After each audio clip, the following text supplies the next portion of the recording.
하나님이 주신 성경 말씀, 축복의 말씀, 고린도후서 9장 17절로 21절 말씀을 함께 교독합니다. 신약성경 291페이지가 되겠습니다.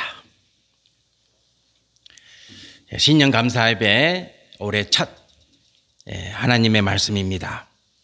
우리 함께 은혜를 사모하면서 말씀을 같이 교독합니다. 제가 17절 말씀을 먼저 봉독합니다. 그런즉 누구든지 그리스도 안에 있으면 새로운 피조물이라 이전 것은 지나갔으니 보라 새 것이 되었도다. 모든 것이 하나님께로서 났으며 그가 그리스도로 말미암아 우리를 자기와 화목하게 하시고 또 우리에게 화목하게 하는 직분을 주셨으니 곧 하나님께서 그리스도 안에 계시사 세상을 자기와 화목하게 하시며 그들의 죄를 그들에게 돌리지 아니하시고 화목하게 하는 말씀을 우리에게 부탁하셨느니라. 그러므로 우리가 그리스도를 대신하여 사신이 되어 하나님이 우리를 통하여 너희를 권면하시는 것 같이 그리스도를 대신하여 간청하노니 너희는 하나님과 화목하라. 21절 말씀 함께 봉독합니다. 하나님이 죄를 알지도 못하는 일을 우리를 대신하여 죄로 삼으신 것은 우리로 하여금 그 안에서 하나님의 의가 되게 하려 하심이라. 아멘. 새해 축복합니다. 을 4년 내내 성도 여러분과 제가 믿음으로 승리의 계가를 부릅시다. 아멘. 이미지 보시겠습니다. 우리가 청록파 시인으로 잘 알고 있는 박목월 선생입니다. 1915년에 출생하셔가지고 1978년에 생을 마치셨습니다. 63세를 사셨고요. 아들입니다, 아들. 오른쪽에 있는 아드님이 박동규 선생이죠. 1939년에 출생하셔서 지금 생존해 계십니다. 연세가 몇 살입니까? 85세입니다. 성도 여러분들도 100세 이상은 사셔야 됩니다. 건강하게 늘 기도하고 있습니다. 시인 박목월 선생의 아들 박동규 씨가 6살 때 6.25 전쟁이 납니다. 초등학교 6학년 때 6.25 전쟁이 나서 이제 피난을 가야 되잖아요. 근데 이때 아버지는 어디에 계셨냐면 부산에 계셨어요. 아버지가 없는 상황이야 지금. 그래서 이제 아버지가 안 계시니까 장남이 누굽니까? 박동규. 초등학교 6학년. 이 아들이 장남. 그리고 6살짜리 여동생. 그리고 이제 막 태어난 남동생. 그리고 어머니. 이렇게. 그래서 이제 전쟁이 나가지고 이러지도 못하고 저러지도 못하고 있는데 어머니가 결단을 하죠. 야, 아버지 있는 곳으로 가자. 우리도 빨리 움직여야 되겠다. 그래서 어머니가 애지중지하던 그 재봉틀을 팔아가지고 이제 쌀 한 자루, 그 6살짜리 박동규 어린 소년이 쌀 한 자루 짊어매고 이제 진보다리 싸서 남쪽으로 이제 피난을 가는데 문제가 생겼어요. 이제 어린 소년이 쌀자루를 짊어지고 가니까 뒤따라오던 한 청년이 오이, 그 쌀자루 너 너무 무겁게 보이는데 내가 대신 져줄게. 문제가 생기겠죠. 내가 져줄게. 야, 너 너무 무겁겠다. 그래서 이제 어린 박동규가 동규라 그럴게요. 지금은 85세인데 초등학교 6학년 동규가 고맙습니다 형님 그러면서 쌀자루를 맡깁니다. 근데 맡겼더니 이제 청년이 씩씩하게 이제 쌀자루를 짐을 메고 갑니다. 근데 그 걸음을 도저히 따라갈 수가 없어요. 워낙 빨리 이제 거의 막 달리다시피 가니까. 그래서 이제 허겁지겁 달려가다가 갑자기 저러다가 저 형이 쌀자루 가지고 도망가겠다 싶은 생각이 드는 거예요. 그래서 형, 이 쌀자리 주세요. 제가 메고 갈게요. 그랬더니 안 돼. 네 무거워서 안 돼. 그러면서 계속 이제 더 빨리 가는 거예요. 그래서 열심히 따라갔는데 결국에는 이제 갈림길이 있습니다. 갈림길이.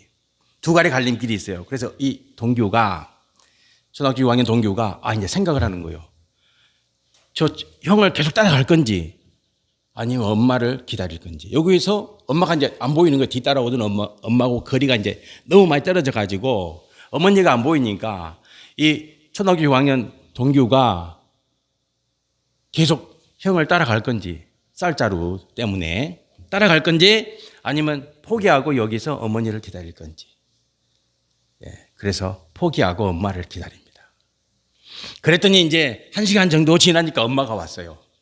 엄마가 빨리 올 수도 없죠. 왜냐하면 6살짜리 아이가 있으니까 엄마가 어떻게 빨리 오겠어요. 그래서 엄마한테 자초지종을 이야기합니다. 이런저런 일 때문에 쌀자루를 잊어버렸다고 엉엉 울면서 일의 자초지종을 말합니다. 저 같았으면 이 정신없는 놈아 맡길 걸 맡겨야지. 네가 쌀자루 그 얼마나 귀한 건데 이랬을 텐데 어머니가 엉엉 우는 어린 아들을 딱 품어줍니다. 그러면서 네가 똑똑해서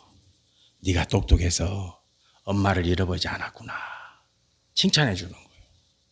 그래서 일생 자기의 멘토는 자기 정신의 멘토는 어머니였다. 우리 어머니가 내 정신의 멘토였다. 그렇게 고백하고 있다는 내용입니다. 저분이 서울대 명예 교수입니다. 지금 서울대 교수 재직하시다가 이제 은퇴하셔가지고 명예 교수로 계십니다. 성도 여러분들, 주님은 그런 분이십니다. 주님은 큰 팔로 오늘 성도 여러분들을 꼭 품어주시고 올 한 해 하나님이 도우시고 하나님이 보살피시고 입히시고 먹이시고 또 강건케 해주시겠다고 함께 가자고 주님이 지금 두 팔 벌려서 성도 여러분들을 품어주고 계신다는 것을 꼭 기억하시길 소망합니다. 오늘 은혜의 말씀이 주님의 두 팔이 되어서 성도 여러분들을 은혜의 지경 안으로 이끌어 주실 줄 믿습니다. 아멘. 축복의 말씀입니다. 자, 예수님을 우리는 그리스도라고 말합니다. 그리스도. 예수님 되신 것은 그분이 그리스도이기 때문입니다. 그 그리스도는 뭐냐? 크리스토스죠. 그리스도는 뭐냐? 구주입니다. 구주. 구주는 뭐냐? 죄의 문제를 해결해 주셨다는 거예요. 그래서 우리는 예수님을 구주로 시인하고 그것을 우리는 뭐라고 말합니까? 믿음이라 그래요. 예수를 그리스도로 시인하는 것이 믿음이에요. 그 믿음이 성도 여러분들과 저에게 있죠. 그래서 주님은 우리를 너는 내 아들이라 너는 내 제자라 인정해 주시는 거예요. 성도 여러분들 다 주민도 등본에 여러분들의 이름이 다 올라가 있어요. 호적에도 다 올라가 있고. 그죠? 그것과 마찬가지. 예수를 그리스도로 믿는 성도는 다 하나님의 장부에 여러분들은 하나님의 아들로 기록이 되어져 있어요. 누구 때문에? 예수님 때문에. 예수는 그리스도시다. 그리스도요. 자, 의미를 한번 보겠습니다. 그래서 여러분과 저는 예수를 그리스도 믿기 때문에 어떤 존재가 되었냐? 새로운 피조물이 되었다. 영어로는 a new creature. 새로운 피조물. 그 다음에 헬라어로는 뭐라고 있습니까? 크티시스이래요. 비슷하죠? 크리였죠. 크티시스예요. 헬라어로는 크티시스. 그 다음에 의미가 뭡니까? 새로운 창조물. 성도 여러분들은 새로운 창조물이에요. 예수님에 의해서 그리스도 되신 예수님에 의해서 새롭게 만들어진 존재예요. 그러니까 예수님을 만나기 이전과 예수님을 만난 이유는 완전히 다른 거예요. 저와 성도 여러분이 예수님을 만남으로 인해서 새로운 존재가 된 거예요. 창조물이에요. 창조물. 크티시스예요. 새로운 창조물이 된 거예요. 완전히 달라요. 같은 존재로 보면 안 돼요. 내가 예수님을 만나기 전, 예수를 그리스도로 시인하기 전에 나와 예수님을 믿고 그 이후에 나는 본질적으로 완전히 달라요. 그것을 여러분과 저가 시인을 하셔야 되는 거예요. 나는 새로운 창조물이다. 나는 새로운 피조물이라는 거예요. 우리는 옛사람이 아니에요. 무슨 사람이에요? 새 사람이 된 거예요. 그 새 사람이라는 의미가 새롭게 창조된 존재라는 거죠. 자, 그러면 어떻게 다른가? 옛사람과 새 사람. 그리고 어때요? 새롭게 창조된 우리는 옛사람과 어떻게 다른가를 세 가지가 달라요. 세 가지. 첫 번째는 뭐냐면 생명의 본질이 달라요. 자, 말씀을 보시겠습니다. 로마서 6장 11절 말씀입니다. 이와 같이 너희도 자신을 죄에 대하여 죽은 자요 그리스도 예수 안에서 하나님께 대하여 살아있는 자로 여길지어다. 아멘. 예. 자, 보세요. 성도 여러분과 제가 예수님을 만나기 전에는 누구의 종이에요? 죄의 종이에요. 세상의 종이에요. 바꿔 말하면 사망의 종이에요. 아무리 열심히 살아도 아무리 많은 부를 가져도 결국은 사망이에요. 예수님을 만나기 전에. 그러나 예수님을 만난 이후에 성도 여러분과 저는 어떻게 됩니까? 예, 죄에서 벗어나요. 그리고 생명을 지녀요. 영원한 생명을 지녀요. 그리고 하나님 나라 백성이 되는 거예요. 생명의 본질이 달라. 생명의 본질이. 예. 성도 여러분들의 생명은 영원한 생명이에요. 그걸 성도 여러분과 저는 날마다 입술로 시인하며 감사해야 돼요. 그 어떤 것보다 감사하셔야 돼요. 내게 영생을 주셔서 하나님 나라 소유한 백성으로 나를 인도해 주셔서 감사합니다라는 신앙의 고백이 올 한 해 계속 성도 여러분들의 믿음 안에서 고백되어지기를 축복합니다. 두 번째는 뭐냐? 첫 번째는 생명이 달라요. 생명이. 두 번째는 주인이 달라요. 예수님 만나기 전에는 주인이 누굽니까? 내가 주인이야. 예, 그래서 내 마음대로 해요. 내 생각대로 하는 거요. 내가 주인이니까. 그러나 예수를 그리스도로 만난 이후에 성도 여러분과 저는 누가 주인이에요? 예수님이 주인이에요. 주인이 달라. 그래서 우리는 늘 어때요? 예수님께 묻는 거예요. 주님께 여쭙는 거예요. 우리는 그것을 기도라 그래요. 주님 어떻게 합니까? 이것이 맞습니까? 이것이 틀립니까? 이거 해야 됩니까? 하지 말아야 됩니까? 누구에게 묻습니까? 예수님께 묻는 거예요. 예, 그러면 주님은 반드시 성도 여러분과 저의 심령을 감동케 해주세요. 그러면 그렇게 하시면 되는 거예요. 반드시 그렇게 하셔야 돼요. 어떤 일을 결정할 때, 우리가 평안할 때는요, 평안할 때는 그거 잘 몰라요. 그러나 어떤 문제가 딱 닥쳤을 때, 어떤 긴급한 상황이 생겼을 때, 반드시 성도 여러분들은 어떻게 해야 됩니까? 무릎 탁 꿇고 주님께 여쭈어야 돼요. 주님 어떻게 합니까? 지금 내가 무엇을 해야 됩니까? 내가 지금 이렇게 하고자 하는데 이게 맞습니까? 주님께 여쭈어야 돼요. 그리고 기다려야 돼요. 기다려야 돼요. 그러면 사인을 주세요. 사인을 반드시 주십니다. 그러면 그렇게 하시면 복될지어다. 그렇게 되는 거예요. 문제가 풀어져요. 그렇게 하면 반드시 고난은 지나가게 되어 있어요. 고난이 유익이 돼요. 믿으십니까? 믿으셔야 돼요. 하나님의 법도예요. 그것은 하나님의 법도예요. 하나님의 법으로 딱 정해놓은 거예요. 네, 반드시 유익이 와요. 고난이 유익이 돼요. 세 번째, 바램이 달라. 바램이. 바램, 디자이어. 바램. 성도 여러분과 제가 예수님 만나기 전에는 우리는 그것을 욕망이라 그래요. 내 육체의 욕망이에요. 네, 그러나 성도는 어때요? 바램이 다르죠. 누구의 바램을 구하는 거예요? 주님의 바램을 구하는 거예요. 나 주님의 기쁨 되기를 원합니다. 무엇을 하든지 학생들은 공부를 나 주님의 기쁨 되기를 원합니다. 공부를 해도 나 주님의 기쁨 되기를 원합니다. 그렇게 하셔야죠. 성도 여러분, 제가 생업의 지경에서 열심히 땀 흘리며 수고해도 뭐라고 말해야 됩니까? 나 주님의 기쁨 되기를 원합니다. 예, 그런 신앙 고백으로 하는 거예요. 왜? 바램이 다르니까. 바램이. 성도 여러분, 제가 사는 이유가 뭡니까? 사는 이유가 뭡니까? 그러면 우리는 바로 입에서 나와야 돼요. 고백돼요. 나 주님 기쁨 되기 위해 산다. 이렇게 고백하셔야 돼요. 우리 한번 해보실까요? 왜 사십니까? 나 주님의 기쁨 되기 원해서요. 이렇게 고백해요. 나 주님의 기쁨 되기를 원합니다. 예, 요 세 가지가 다른 거예요. 첫 번째 뭐라고요? 생명. 두 번째 뭐라고요? 주인. 세 번째 뭐라고요? 바램. 예, 네 번째 가면 잊어버려요, 우리는 이제. 그래서 이 세 가지만 딱 기억하시면 돼요. 예.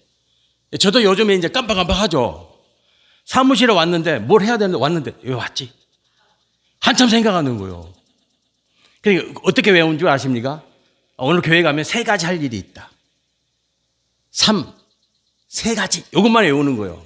사무실에 와서 세 가지가 뭐였지? 그러면 생각이 나는 거예요, 이제. 예. 생명, 그 다음에 뭡니까? 주인, 그 다음에 뭡니까? 바램. 예. 숫자로 외우세요. 세 가지. 요것만. 예. 생명, 주인, 바램. 이거 외우려고 그러면요. 다 잊어버려, 이제. 안 돼. 몇 가지라고요? 세 가지. 그런 생각이 나는 거예요. 성도 여러분과 제가 예수를 그리스도를 믿어서 우리의 존재가 새로운 피조물이 되었다. 새로운 피조물의 의미가 뭐냐? 생명, 주인, 바램이 다른 거예요. 세상 사람들과 달라. 다르다니까요. 여러분은 세상 사람들과 달라요. 비교할 수가 없는 존재임을 꼭 기억하시길 바라겠습니다. 자, 그러면 이제 우리가 예수를 그리스도를 믿음으로 말미암아 새로운 피조물이 되었는데 구체적으로 우리가 새로운 생명 얻었죠. 그다음에 우리의 주인이 다르죠. 그다음에 우리의 바람이 다르잖아요. 그래서 궁극적으로 우리가 이제 구체적으로 살아야 될 삶이 뭐냐? 그걸 한번 보시겠습니다. 자, 19절 말씀 보시겠습니다. 19절 말씀에 이렇게 기록되어 있어요. 사도 바울이 고백합니다. 곧 하나님께서 그리스도 안에 계시사 세상을 자기와 뭐 하신다고요? 화목하게 하시며 그들의 죄를 그들에게서 돌리지 아니하시고 뭐하게 하는 말씀을 화목하게 하는 말씀을 우리에게 부탁하셨느니라. 이렇게 말씀이 기록되어 있어요. 자, 이제 이 말씀을 로마서는요 말씀이 깊어요. 그래서 성도 여러분, 제가 로마서를 반드시 알아야 되고 공부하셔야 됩니다. 자, 성도 여러분 봅시다. 이 말씀 중에서 19절 말씀 중에서 가장 중요한 말씀이 뭐냐면 화목이에요. 화목. 자, 화목은 뭐냐? 오늘 성도 여러분과 제가 이 화목의 의미를 꼭 알고 누리시기를 축복합니다. 자, 말씀을 보시겠습니다. 자, 화목의 의미가 뭡니까? 화목의 의미. 카탈라소죠. 헬라어로. 신약 성경은 헬라어로 기록되어 있으니까 카탈라소입니다. 의미가 뭡니까? 똑같은 대가를 지불한다는 거예요. 아셨죠? 이게 너무 중요한 거예요. 자, 성도 여러분들, 구약 시대에 하나님께 드리는 제물 중에 화목제가 있죠. 화목제물이 똑같은 겁니다. 카탈라소입니다. 화목제물이 있죠. 신약에도 하나님이 성도 여러분과 저에게 예수를 그리스도 믿어서 하나님의 자녀가 된, 하나님의 백성이 된, 예수님의 제자가 된 성도 여러분과 저에게 화목을 이루라는 거예요. 바꿔 말하면 너가 화목제물이 되라는 거예요. 왠 줄 아십니까? 자, 그러면 이제 화목의 의미가 뭐라고요? 똑같은 대가를 지불한다는 거죠. 자, 봅시다. 예수님이 성도 여러분과 저의 죄를 사하시기 위해서 어떻게 하셨어요? 십자가에서 죽으셨어요. 두 팔에 못이 박히고 두 발에 못이 박혔어요. 그리고 옆구리에 창이 찔리셨어요. 물과 피를 다 쏟으셨어요. 그리고 죽으셨어요. 그게 화목제물이에요. 대가를 지불하신 거예요. 성도 여러분과 저를 살리시기 위해서. 아까 우리가 묵상했던 생명, 주인, 바램, 이 새로운 피조물을 우리에게 선물로 주시기 위해서 예수님이 대가를 지불하셨어. 그게 화목제물이에요. 대가를 지불하셨어. 어디에서요? 십자가에서. 그래서 저희 교회 십자가가 여기저기 많이 있잖아요. 십자가. 성도 여러분, 제가 십자가를 보면 예수님을 생각해야 되고, 예수님이 무슨 제물이 되셨다고요? 화목제물, 대가를 지불하신 거예요. 자, 예수님이 여러분과 저를 위해서 대가를 지불하셨어요. 자, 이제는 누가 대가를 지불해야 돼요? 그렇죠. 우리가 대가를 지불해야 돼. 왜? 어떻게? 세상을 예수님 품 안으로 끌고 와야 돼. 이 세상을 예수님 품 안으로 끌고 와야 돼. 그것이 오늘 고린도후서 5장 19절의 말씀이에요. 예수님이 너희를 위하여 화목제물이 되셨느니라. 이제 너희가 뭐가 되라고요? 화목제물이 되라는 거예요. 이 세상을 예수님 품 안으로 끌고 와라. 누가? 우리가. 어떻게 해서? 화목제물이 되어서. 너희가 이제 대가를 지불해야 돼. 이 말씀을 바울이 이야기하고 있는 거예요. 성도 여러분들, 이런 신앙으로 삽시다. 한번 살아봅시다. 내가 예수님이 십자가에서 한몫제물 되어서 내가 예수님의 제자가 되었으니 하나님의 백성이 되었으니 이제 내가 한몫제물 되어서 세상을 예수님 품 안으로 이끌어 가겠습니다 라고 고백하는 그 신앙의 고백으로 2025년을 살아봅시다. 그럼 하나님 얼마나 기뻐하시겠어요. 아까 우리가 잠언서에 장구한 복, 금과 은보다 더한 열매, 그 축복이 반드시 옵니다. 내가 한몫제물이 되겠다고 그런 신앙 고백으로 사시길 바랍니다. 그래서 이제 특별한 신분을, 자, 오늘 말씀을 통해서 사도 바울이 우리에게 하나님이 주신 특별한 신분이 있다. 자, 결론입니다. 특별한 신분이 있다. 20절 말씀에. 자, 우리 20절 말씀 같이 한번 봉독해 보겠습니다. 같이 봉독합니다. 그러므로 우리가 그리스도를 대신하여 사신이 되어 뭐가 된다고요? 사신. 영어로 엠버사더. 사신. 사신이 뭡니까? 대사.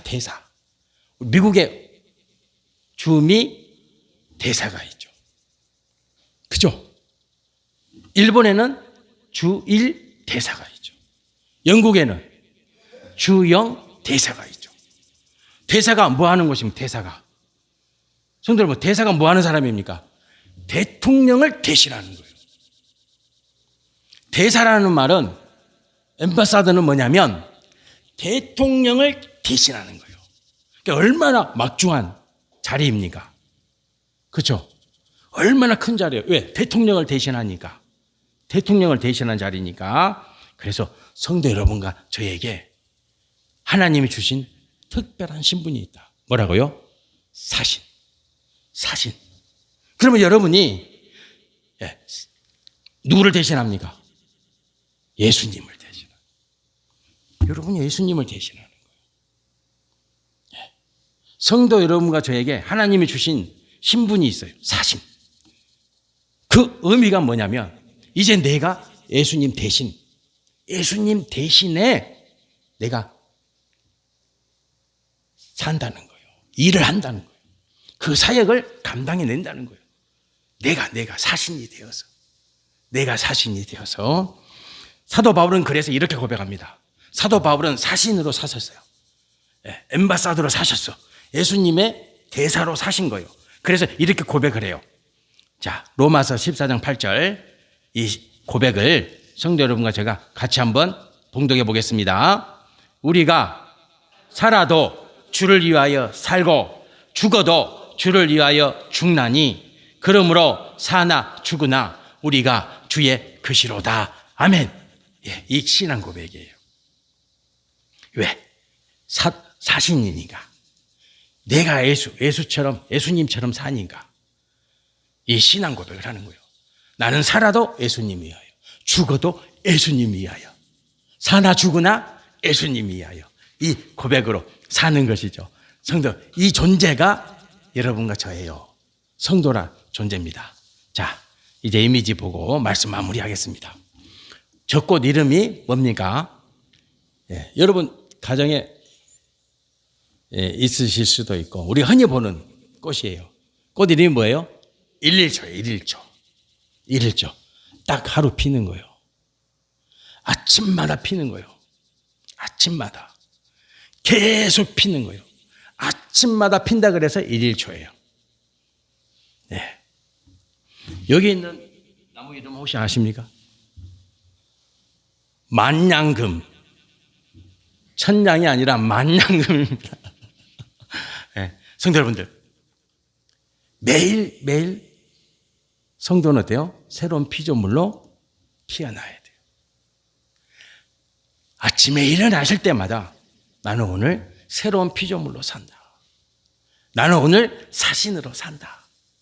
그런 신앙 고백으로 2025년 을사년을 승리하는 한 해로 넉넉히 살아내시기를 주님의 이름으로 축복합니다. 아멘. 기도드리겠습니다. 할렐루야. 하나님 아버지 감사합니다. 을사년이 시작되었습니다. 이제 우리에게 주신 이 소망, 이 기쁨, 감격, 기대, 그리고 성령 하나님의 능력 안에서 올 한 해 내가 화목제로 내가 살겠습니다. 내가 사신이 되겠습니다. 나도 바울처럼 사나 죽으나 내 몸에서 예수님이 드러나고 증거되는 삶을 내가 살아내겠습니다. 이런 결단으로. 그래서 하나님께서 얼마나 큰 복을 주시는지, 얼마나 놀라운 축복을 베풀어 주시는지 꼭 체험하는 우리 창성교회 모든 성도와 창성교회가 되게 하옵소서. 예수님 이름으로 기도드립니다. 아멘.